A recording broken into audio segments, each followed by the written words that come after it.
हामी चढ्दैछौँ झोलुङ्गे पुल। नेपालको सबभन्दा ठुलो होइन दाजु? दोस्रो। दाजु हुनुहुन्छ यता भेना। हाई। हेलो। म यहाँ छु। लिस्ना चढ्दैछौँ। यस्तो छ ठाउँ। मोटरसाइकलले पनि जान्थ्यो। साह्रै डर लाग्छ हौ मोटरसाइकलको। सिम्पल हो कि उहाँको झन् डेन्जर छ। मोटरसाइकल चलाउनै सकिँदैन।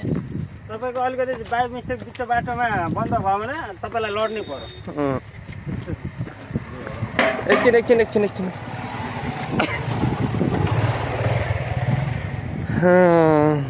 यहाँ ठाउँ पनि बनाएको छ।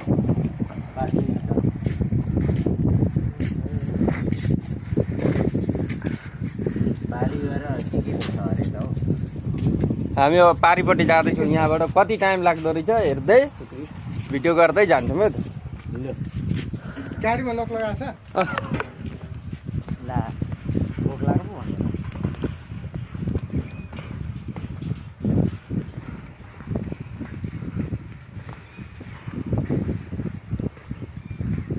सुरेश लगभग हामीले देखिने ओ पल्लो छेउ वहाँ पुग्ने अब। होइन रिङ्गटा लाग्दो रहेछ त यार। कि मलाई त्यस्तो भएको भएन? निकै माथि हिँडिरहेछ, मजा आइरहेछ अहिले।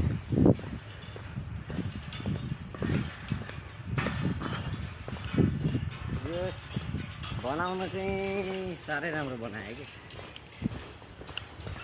मोबाइल हातबाट खुस्क्यो भने तल है। सिधै मोबाइल चाहिँ नछोडौँ है। मोबाइल त छोड्नै हुँदैन नि। फेरि कहाँबाट ओर्लिने ठाउँै छैन।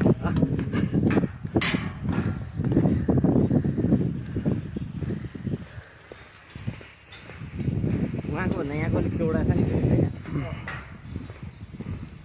हामी जाँदैछौँ। यसमा चाहिँ दुईवटा बाइक मजाले क्रस हुने रहेछ। दुईवटा बाइक मजाले क्रस हुन्छ यहाँ। अलिकति यो त हाम्रो माथि बुद्ध शान्तिको भन्दा ठुलो रहेछ नि त।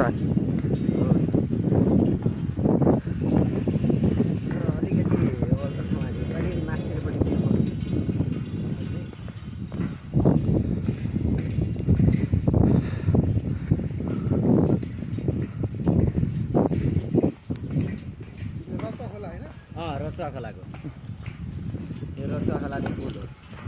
यहाँभन्दा तल ऊ पर पुल देख्ने हिजो आएको ठाउँ पर त काग उड्यो भने उतापट्टि